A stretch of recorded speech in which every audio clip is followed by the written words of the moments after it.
Welcome to Speculative Sandbox, your audio playground for creative storytellers. My name is Vicki Lan, and in each episode, I and a guest will unpack a trope with an eye for world building, character development, or narrative structures. You can also join the conversation on TikTok and Instagram. For those times when the real world just doesn't cut it, let's get lost in a fictional one. Okay, Brent, if you had to be a villain from any story, who Oh would you man. be, and what would be your evil plan? Okay, does this include any story I've written? Because that's not fair. Um, Megamind. Oh, okay. Why? Um, okay, so I had never seen Megamind, and then my sister's boyfriend was like, "You remind me of Megamind." I'm like, "That feels like an insult." So I watched it, and it's not.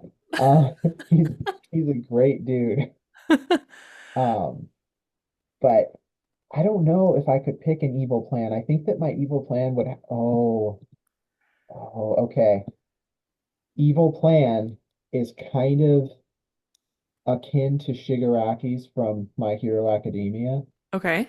Um, his whole thing, this is going to get me in so much trouble. His whole intention is to destroy everything, to tear down the world, right? Um, and I feel like that's kind of where I would be. And it's like it comes from this place of it can only get better if we break it down, Hmm. right? Um, so it's even then, it's not an evil plan. It's just a plan that kind of has to suck for things to get better. Um, I don't know. That's my The cop out. ultimate complex villain, right? That's how you know you've got a Exactly. good one. Yeah, a Yeah, relatable purpose behind the right. evil. All right, Brent, thank you so much for joining me on Sure. Speculative Sandbox today. I'm really excited to dive into this topic. First, though, can you introduce yourself and share your latest projects? Yeah, so I'm Brent Miller. I've been an author since I was 13. I wrote my first book and then published at 16. And I've come a long way since then, obviously. Um, but I went to school for engineering and medicine, biomedical engineering, and so I kind of try to weave everything into my stories. The most recent thing that I'm working on is called Faultless. It's the third book in my Powerless series, and it actually comes out in less than a month. So I have been editing like a madman, just trying to get that ready. Um, and then I have another series called Curse, but that one is all out, so it's more just shopping it out, I guess. Yeah. So, because we record ahead of time, what is the release date of your current book? Oh, right. I don't actually have a solid release date. What I have promised my readers is it will be ready to have on your shelves by Christmas. Ooh, Um, so that means I need to have it out a couple weeks before. Tentatively, I'm looking at December 9th, but I'm hoping to actually just move it in because that's the beauty of self-publish is I yeah. can I can say like, hey guys, I had it ready. So here you go. Right. Yeah. So Yeah, and I feel like people are really understanding about the interesting obstacles that indie authors have to face, whether yeah. it's their printer has a delay, you know. Yeah.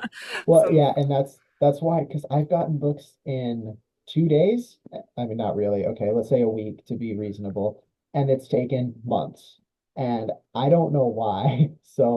So that's why I'm trying to give as much time before Christmas as I can, so that I can make sure that, if you want it, it'll be there, so you can wrap it. yeah, Um, so yeah, I don't want to give too late of a date, because if I can move it in, I will.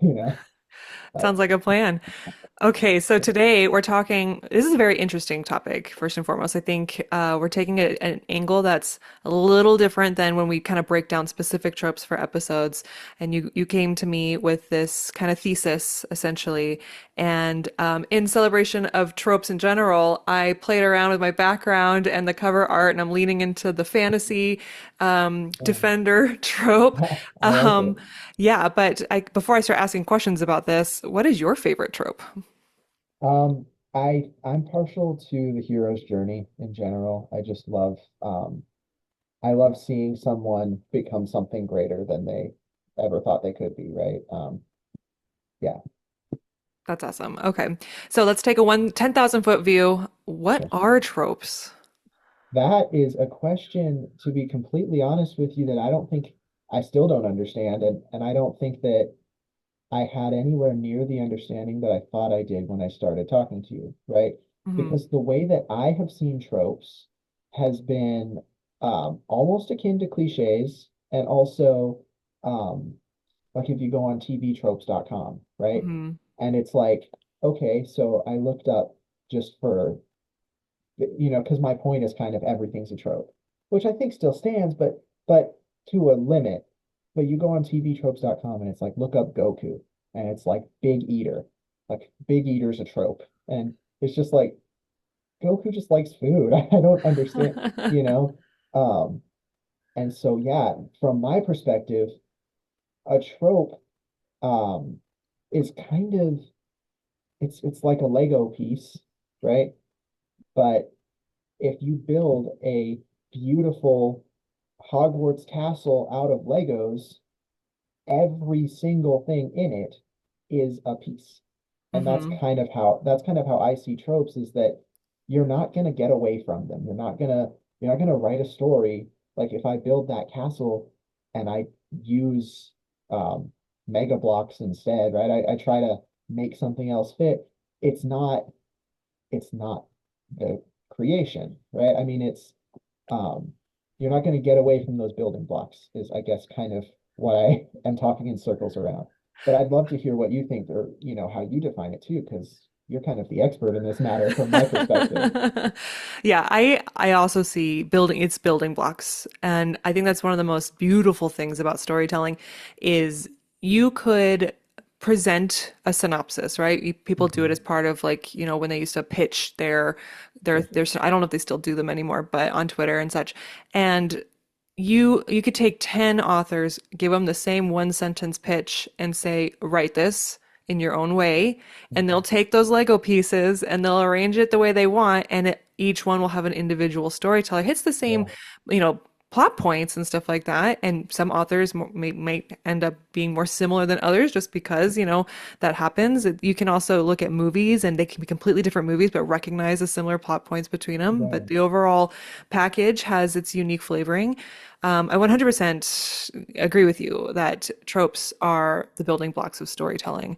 But you mentioned the word cliche. And Mhm. so I think this kind of enters the realm in which I think when you first reached out to me, you were interested in talking about, which is the discourse that you see and what Mhm. people's attitudes are about tropes. Right. So tell me, what are cliches? Yeah. So, um, cliche is, and I looked this up because I was like, what is the difference? And the idea is like cliche is overused, and so some people I think start to think, and maybe you see a trope a lot and you think this is cliche now, right? But that's the line is just for me, a cliche has to be overused, but I also kind of think that it has less depth and less reason, I guess. Mm, okay. That is pure not conjecture, but that's just purely how I see things. Um, but like the other thing that I might have mentioned this to you in my original like kind of thesis pitch statement, right? But there's uh so I'm a Christian, and I relate a lot of things, if not everything, back to the Bible. And there's a verse in Ecclesiastes that says there is nothing new under the sun. And Mm, that's how I see things. It's like every story that you will ever read, if you break down enough, it's been written before, right? hmm. And so, anyway, this is a roundabout way to answer what are cliches, but genuinely, the answer is I don't, I don't know, right? Um, yeah, You know it when you see it. It right, feels cliche because I think what happens is if you see a certain execution of a trope that feels shallow, yeah, doesn't have a lot of depth, then you can start saying, "Oh, that feels very cliche." And then yeah, people start sharing their opinions of how they feel about said right. tropes and whether or not they think it's old or new or. Yeah, and I think that you said it a great way that it's if it if it's an execution that you've seen a bunch of times, right? But I think the execution of the trope is the important part. It's not like, oh, I've seen a wise mentor before. Like, yeah, so have I, man. I've got so many of them in my life, right? Yeah. But it's like um if I'm watching Star Wars and I'm like, oh, before the movie starts, I can tell you this character's gonna die and this is gonna happen because one, two, and three are just four, five, and six. Like, Hmm. and that's where for me that line kind of starts to be of like surprising doesn't equal good. A lot of times people think it does, but I do like to have a little bit of surprise. And if I sit down for the film or I open the book and I'm like, okay, this is the plot, you know, Hmm. that's where I think cliche starts to kind of come in. Let's say someone sits down and they want to write a story, and their Yeah. perception of tropes is such that they're like, I'm going to write a book with no tropes. Is Yeah. that possible? So I would argue no, for the main reason being because that's a trope, right? To like it's actively a trope to sit down and try so hard to avoid tropes. And that's kind of what I mean when I say that there's no getting around it, right? Because um in one of my stories in Powerless, there's this note of the main character doesn't have a power and everyone else does.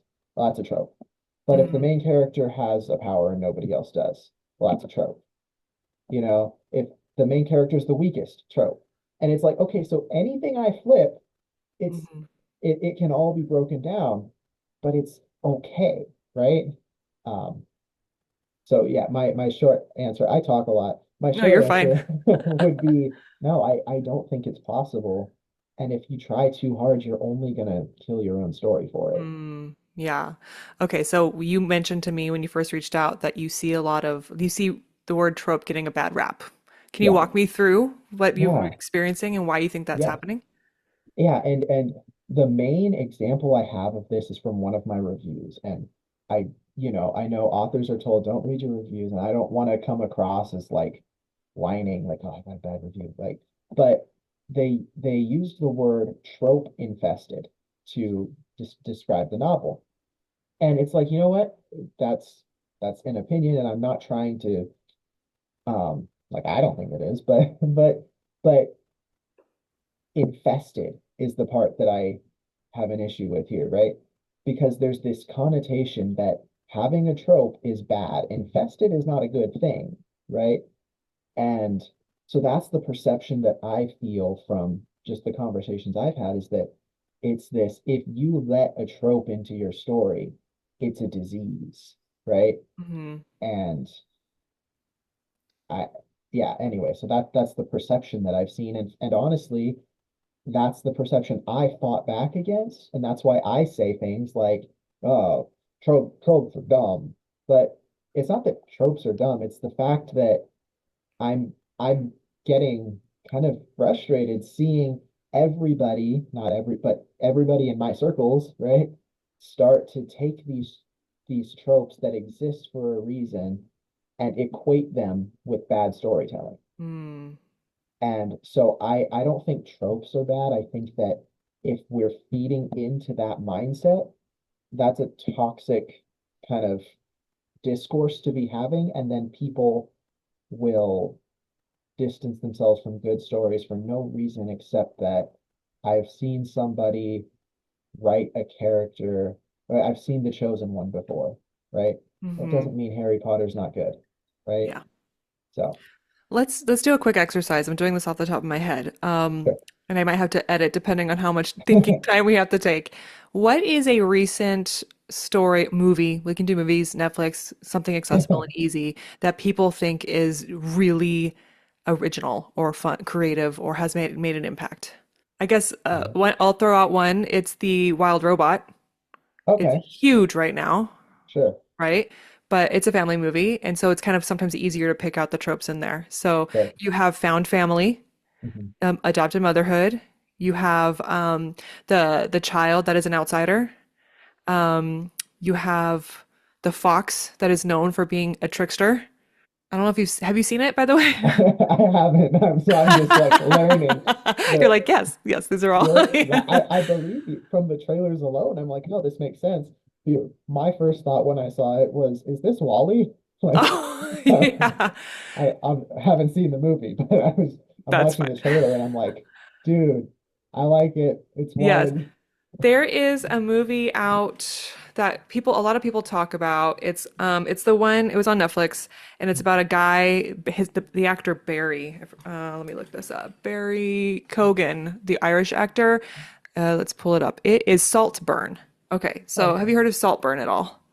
I have not. Okay. That one got pretty big with like the Gen Zers, and it's Sure. about a boy, a young man, who infiltrates a wealthy family to then kill them all off, and then he takes over. So I probably should have said spoilers. That's all good. Sorry for everyone there. But that in itself, like people were like so sensationalized by all the Yeah, things that they were seeing. And I was like, but there's tropes in that too. You have yeah. the person that's kind of, you can consider it a County Monte Cristo where someone is getting revenge on a social class that Mhm. they think has like that are bad, basically, right? And he's trying to get revenge on them. Or you just have like it's the idea that's consistent with Parasite, which was that one movie about a low-income family that invades the house of a Mhm. wealthy family. So those are also existing tropes. So even then, like it's a great movie, people really like it, but you can even break those down. Yeah, and that's all that's my point too, right? Is like I can make a reductionist view of anything. Like I've seen the meme going around recently that's saying that Harry Potter is just Star Wars. Mm, Um, and it's like, okay, look, there's a orphan child who's picked up by a wise mentor and taught, magic or the Force. And like so they break it down and it's like, sure, but they're completely different stories. hmm They're like to discount, for example, Ron from Harry Potter doesn't make sense. But yeah, sure, I can break anything down, right? Um, but yeah, and it's like you said, like these movies that you're pointing out are good movies. People are enjoying them, but that's always been my concern when I hear people say the word trope, is that they're going to take this view of, hey, um, the wild robot has found family. That makes it trope infested, and I'm never going to watch it. And it's like, but you're robbing yourself from a story that could be very good. hmm But Yeah, absolutely. The Wild Robot, I think people felt emotionally impacted because it covers topics like saying goodbye to somebody, right? So yeah, you basically have a motherly robot and she's raised a child and the child now has to grow up and you release them out into the wild and mhm, that's a very relatable experience that we all have. I mean, you can take these same tropes and you can fundamentally connect them to real life experiences like you right, said. It's the human relation, you know? exactly. And that's something I might be jumping ahead a little in the notes that you sent me, but that's something that I think is really important is that tropes exist because we exist, right? Like Mhm. they're all even the hero's journey is really a fundamental like thing that we've seen in real life and that at least coming from a male perspective that we all want. This is my dream. I want to be that guy, right? Yeah. Um, it's taking these things that if we can't directly relate to because we've experienced, we can relate to because it's this pull on our heart that we all experience, we all feel. And like, so tropes come from people, right? Mhm. All right, so moving on to we've established that tropes are the human condition, basically. So let's take a leap back into time and talk about our human origins and tropes in ancient civilizations. Mhm. So looking at some of our earliest tropes, you talked about hero's journey. You have hero's journey in the Odyssey, in the Yeah. Epic of Gilgamesh. What are some other tropes that you see in ancient times? Um, oh man. I I don't have a list that I can't steal from you. But You're welcome to I steal have from me. Go some ahead. yeah. Um I think that the one that really like stands out to me is the wise mentor. Um, Hmm. so like you mentioned Merlin, in the notes, like that kind of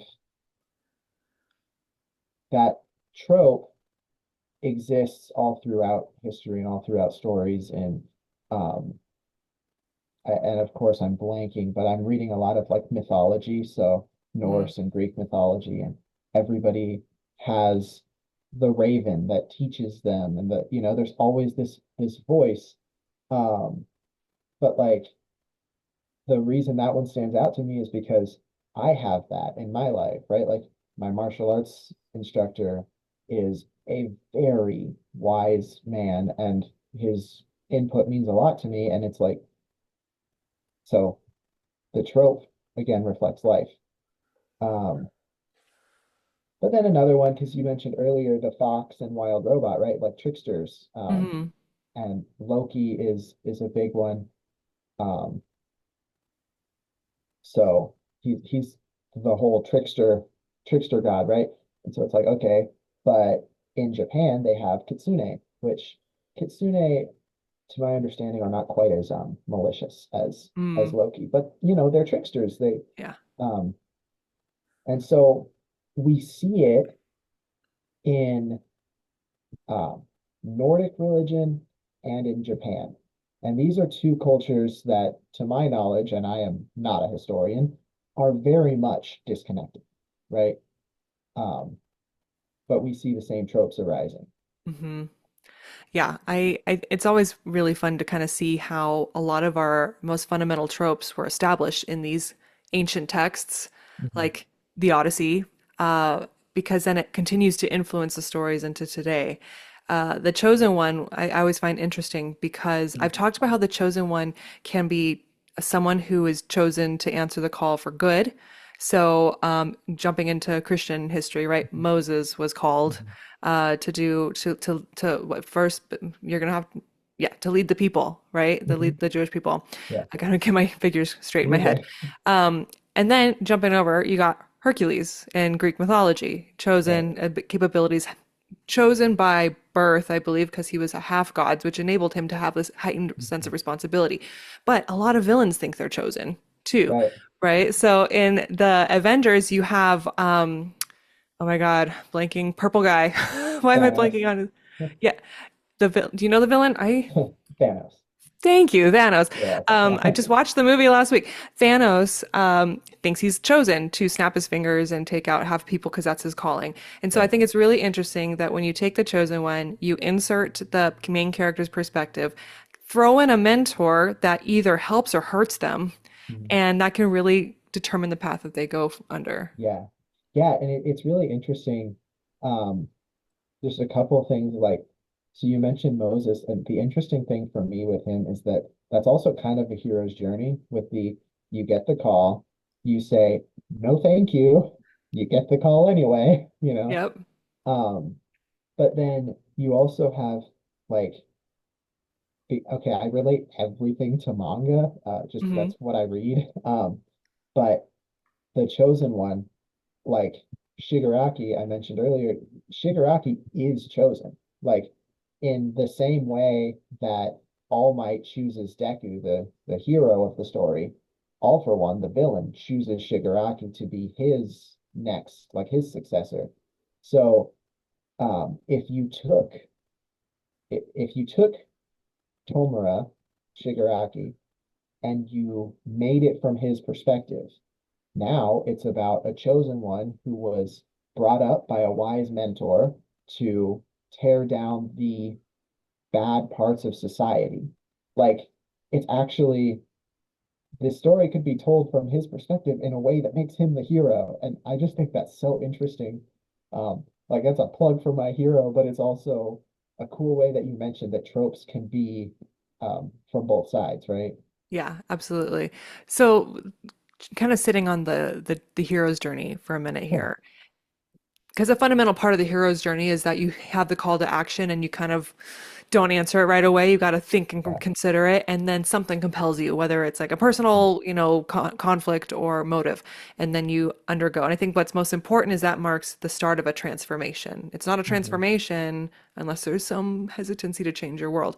But let's say that you write a story and you're like, I don't like that trope. I'm not going to write any tropes. I am going to make it so the call to action, I'm just going to go do it. Right. I don't have that hesitancy. What does that do? Mhm.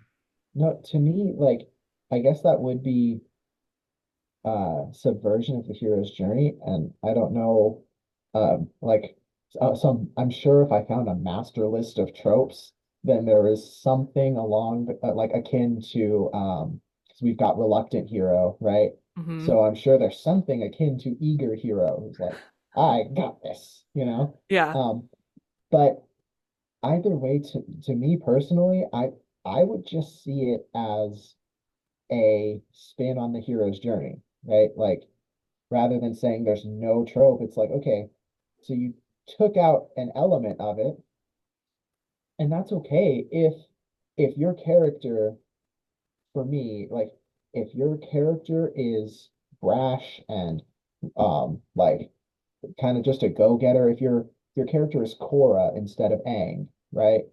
Um, then it's fine for them to just race into action. But if your character is Aang, if they are the reluctant person, but you decide they're going to immediately accept the call just so you don't do the trope, now the story suffers because your character just made a choice that doesn't make sense, right? Yeah.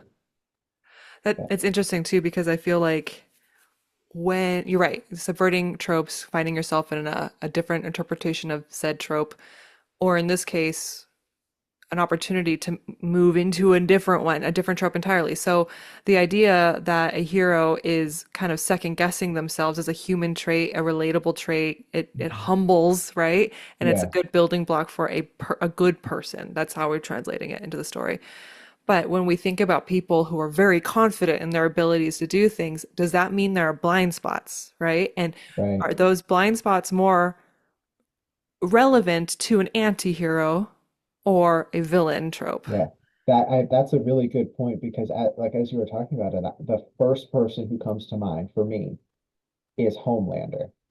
Okay, Like, yes, yes. right? This I'm the hero. I can save everyone and I'm confident I'm do. But it's like, well, but maybe you shouldn't be, right? Um, and so for just in my experience from what I've seen, it does feel like that super overconfidence and like the lack of humility kind of lends to an anti-hero um at best, you know. Mhm. I'm sure it can be done because I'm a big advocate of saying, you know, a story can be told, and if you do it well, it'll be good, right? But so I'm sure that there are characters that I don't know who are good, but are also that confident. But yeah, to me, it feels like it will just lead you to not see your own weaknesses, um, which could lead to a lot of pitfalls, whether they're moral or physical. Like, you know, the hero loses somebody because they didn't think that they could cause any problem, right? Mhm. Um, I'm glad you brought up The Boys. That is a great example of subverting tropes right. and like present like, a trope that's presented one way, inverting it and showing you that it's actually this way. Yeah. It's a really great exercise because it also examines how we view these tropes and have absorbed them into our own lives and what we may think is a charismatic leader that seems highly competent. You might think on paper that's a really good thing, but actually there's some issues with that, and it's nice to explore. Right. Yeah. Okay, then this is a perfect segue into the next portion of this topic, which is cultural and societal implications of certain tropes. All right, this is a big one. So, what are your thoughts on that, first and foremost, of the cultural and social ties to tropes? We talked about this already with humanization, but would you like to Yeah. go any further with that? Sure. Yeah. I mean, I think that one thing that's interesting is that culture, so like I mentioned that we see tricksters in completely isolated cultures, right? But then there are tropes that, I can't name, but I'm sure exist that we can see in things like Greek mythology, with a kind of a polytheistic stance and approach, would have a different take and different things feeding into their stories than um, people with, Christian influences and a monotheism. And we can see, I'm sure, that different cultures will feed into that differently. Hmm. Um, so it's interesting to see where the ties are and where the differences are, right? You mentioned manga, and I think speaking to Japan and the atomic bombs and how that's had a lasting impact on their storytelling. Yeah. So, obviously, like, well, now I'm gonna get my monster movies mixed up. Is it King Kong, or is it no? That's the gorilla. Godzilla? Godzilla, thank you. Godzilla and how Godzilla is, a large mass of land and destruction, right? Uh-huh. Societal destruction. Yeah. And then you have my kids love Suzume right now, which is an anime that's on Netflix, and it's about a girl that has to shut down these doors to a separate alternate universe because things come in and start like just destroying the world. It has a very much like Yeah. there's a lot of things destroying Japan, Yeah. you know? Yeah. Even I keep going back to my hero. That is, it's possibly like my favorite of any video game, movie, like book, any story, you know. Um uh, aside from like the actual Bible, that's probably my favorite story. Um, but anyway, even Shigaraki, his quirk, his special ability is destruction. He touches something and it decays. Hmm. Um, and he gets to a point where he's so strong that he can touch the ground and it spreads for miles and just absolutely decimates Japan. And it's like, I wouldn't have placed that as kind of going back to that, but I'm sure that it's in their minds when they're writing it, right? You don't forget something like that. Like, Yeah. Can you think of any problematic or harmful tropes? And I can give an yeah, example. So for me, growing up in the 90s, a lot of tropes hinged, and even earlier, yeah, but I grew up in the 90s, uh, what hinged on the damsel in distress. yeah, So this idea that women cannot say need to be saved or cannot save themselves, and I think those things have an impression. They leave an impression, and I've right. noticed that as media has moved towards women in stronger, more independent roles, that attitude has also kind of reflected in the real world, the ability that you or can be, you can have that authority over yourself. So, uh, what do you think are some problematic or harmful Yeah, tropes? yeah. I think that it's so for me, I think that the trope in itself is not inherently problematic, but it comes to the execution. Um, and I do understand what you're saying that like um, the damsel in distress is, I think people say women in refrigerator is one. Yes, the fridge, yeah, the fridge trope. Yeah, like, um, and so I struggle with that because on the one hand, I don't want to like give this impression that we should never write a damsel in distress. That is, Mhm. it's not okay. And if you ever have a story that shows a woman who needs the help of a man, you are doing a disservice to society, right? Like that feels like such a Mhm. strong stance. On the other hand, you don't want every story that children see that, to be taking in this. I mean, damsel in distress is harmful for women. That part's obvious, but it's also harmful for men, right? Like if if you're teaching boys you exist to save the woman, right? Then Mhm.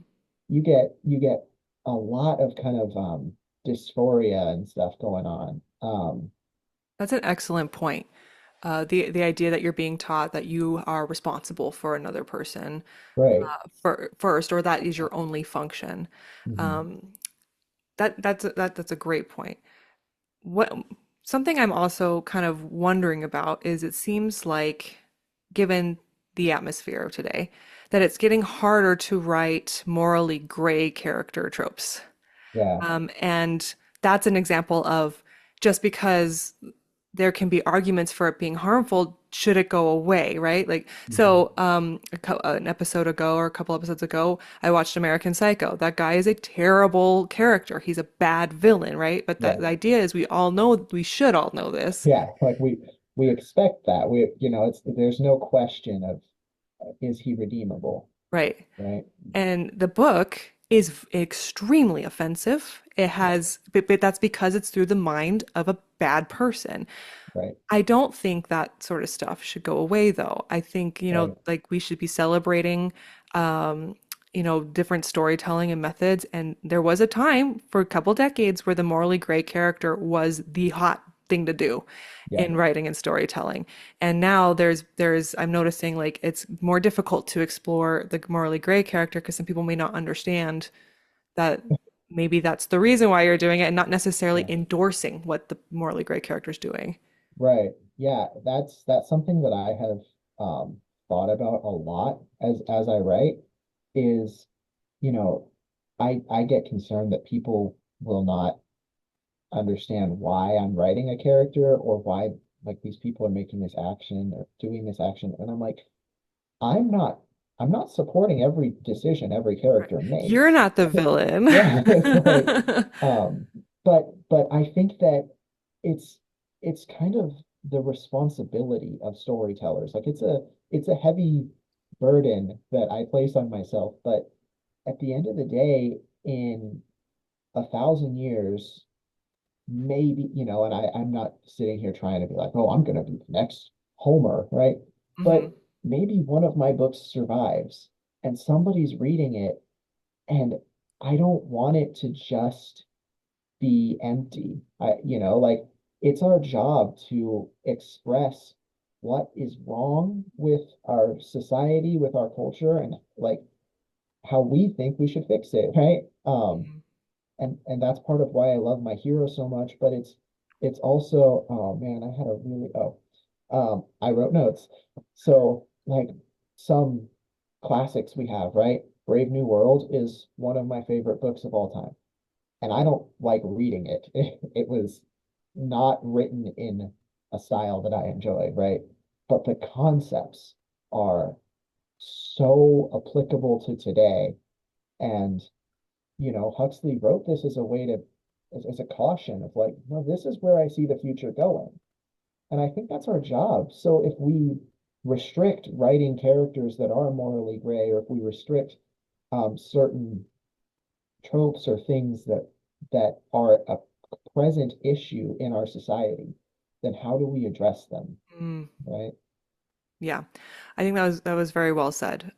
Sometimes we have to examine the things that we don't like to Right. better serve our future, basically. So, with that being said, as society continues to evolve, how do you see storytelling and tropes evolving with it? Yeah. One thing that I foresee is a lot of AI, right? Um, Hmm. Okay, because yes. like we're already seeing AI and robots, and these are things, tropes that an ancient Greek storyteller would never have dreamt of, right? Like, Hmm. because yeah, it's metal people. But I was talking to my brother about this the other day, and I actually think it's um, interesting is did anything change? Because Skynet is, this big AI overlord that is destroying humanity, and right? But 200 years before that, could it not have just been aliens, right? Mm. And again, not to be the reductionist that I was scolding earlier, but is it that different if the aliens invade, take over, and enslave humanity, or if the robots do it? Like it still kind of gets to that same fear that we hold. Yes. Um, so my guess, if I, were to posit a theory for the future, is that I don't think we'll see new things develop, new tropes, but kind of these core things that we all relate to, that we all hold dear, they're going to persist, but the form will change to fit what they're experiencing, right? Yeah, I agree. I think that's because ultimately tropes come through the human experience and how we are perceiving our realities. And so we could introduce aliens could literally drop down and now we've got aliens living on our planet and Right. we'll still tell stories where the application is the same, just different dressing, like you said. Yeah. Okay, so now that we've talked about what tropes are, where tropes originated, how tropes are evolving, let's talk about how tropes affect us today as writers. So, specifically, marketability, social media virality. Do you feel like authors have a lot more to think about as far as the marketability of their books? And do you think that sometimes you can feel backed into a corner with what you can do? Yeah. So I, okay, I personally don't. Um, but I do think that it's a very real concern. But it can go either way. I know an author, and what she does is she puts all the tropes. She's like, found family, love triangle, whatever it is, and uses that to market the books, right? And then if you're like, oh, I like found family stories, then you know which one to pick, right? Hmm. Um, but then you can have, I think that the amount of people who will well, I'm kind of contradicting myself in my own head because I'm like, the amount of people who will immediately reject a book because of a trope is probably not as high as I originally thought. But I know me personally, if you tell me there's a love triangle in a book, I will not, I'm not interested anymore, right? Um, that's not because the trope's bad. I have never seen it done in a way that I liked. Um, that's also why I'm going to write a book with a love triangle that is done in a way that I like. It challenges me to step forward, right? Um, Do you think that by listing those tropes, people are coming to it their own assumptions about what mhm. those tropes might represent, and Yeah, they might actually miss out on other aspects of the book they may not have otherwise thought about? I think so. Personally, I think that people are if you're hyper focused on finding what's the same, you'll have trouble appreciating what's different. Hmm. And again, that's not to say always and every time, but I think that that's a trend that I would at least caution, you know. I also think there's a lot of I'm going into a controversial area now, where and I've only noticed this because I see a lot of authors and readers talking about this. It's when people use AI to content generate their book, and what they're doing is they're feeding in, I want to have Mhm. the love triangle and found family and the just one bed and the all these things. Okay, Yeah, regurgitate it and then publish it, and then they publish 100 books in a given yeah, year, and then people feel, and this might feed into what you see too online, like people mhm, get resentful that yeah, the building blocks are cliches in this right. case. Yeah. What are your thoughts on that? Um, yeah, AI is a tough one. I I try not to like say any super tough stance because I I know authors who use AI for outlines or for whatever, and yeah, so I don't want to come across as this holier than thou or as me like putting somebody down, but at the end of the day, I think AI is theft. The way that it's trained matters. And right now, it is trained on material that it's not getting paid for, right? Hmm. Um, so I'm pretty staunchly, is that a word? Yeah, against AI in general. Um, but I guess that aside, I I think that you're right that we will, if you're using it, you'll just kind of get these formulaic stories. Um, and I actually I did so I use ChatGPT. I'm not like, but not for writing.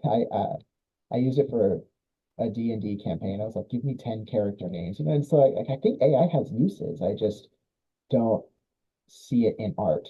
Anyway, I guess D&D is art. I'm talking in circles. But um I used it and I was so impressed with it. So I was like, hey, tell me a story. Like, give me the summary of Powerless by Brent Miller, right? I wanted to see how well it did. My book is not publicly available, like for free, so it's not ChatGPT can't access it. So what it did was found my book on Amazon and it read the description and it wrote a summary of the book. It gave me the incorrect character names and things like that, but the summary was pretty close. And I'm like, that's weird. Um, but anyway, it AI is a very weird place right now yeah, because the term AI used generally can lacks nuance because, like for instance, there's AI informed technology in medical fields, yeah, right? And you yeah, want those if it keeps you right. alive. But even now, I'm looking at Zoom, and AI companion is one of the features on the Uh-huh. Zoom, and I don't know what that is, but it's just handed Yeah, over to us. And in some industries, it's now part of best practices. They're pushing out conferences yeah, and workshops, and they're like, use the AI. You need to use it. Everyone's yeah, using it. If you don't use it, you're behind everyone else. And so, living in this world right now, it's very confusing. And yeah, it really depends on what information that you're exposed to at what time. Being active online in the writing community, I am aware of what the writing industry thinks and believes, what agents and editors and publishers think.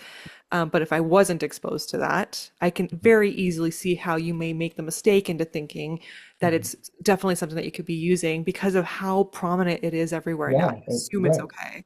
Yeah, it's everywhere.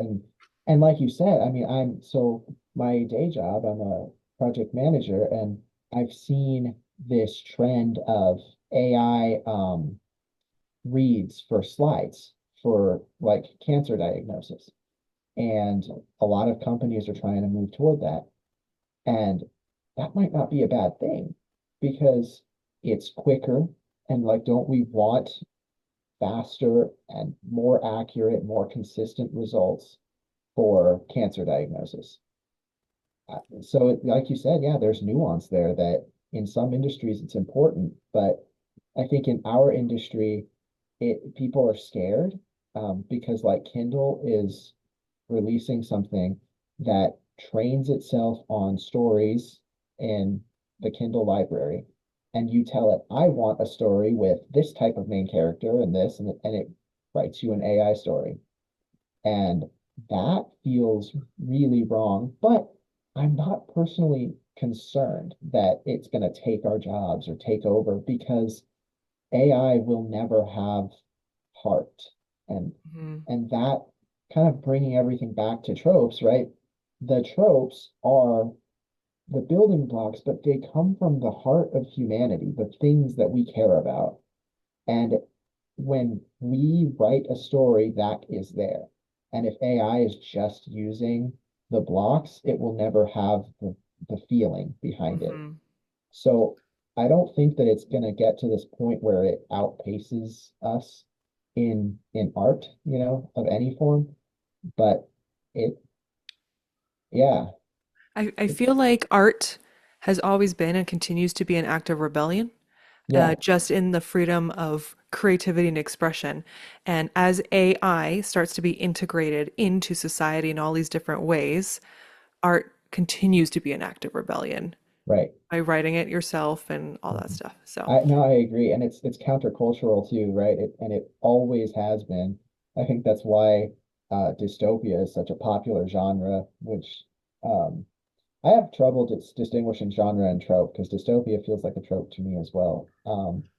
But it's so popular because, like you said, it's rebellion. It's yeah. like it feeds into this, anti-government thing, but it's always been around. All right, we're coming up on time. Sure. So, Brent, thank you so much for. I thought this was Yeah, a really interesting conversation. I had a lot of thank fun. you. Yeah. How can authors find you? Yes, so I'm on Amazon and my website, brentmillerbooks.com. Facebook's Brent Miller. So everything's just Brent Miller Books. Makes it pretty easy.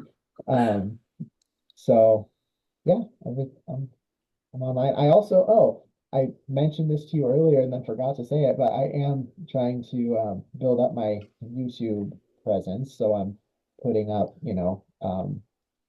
panels that I do and things and tips for authors. So yeah, That's awesome. All right. Thank you, Brent, again for joining me this week. Thank you, listeners, for tuning in. I'll be back next week with a new episode. I'll talk to y'all later. Bye.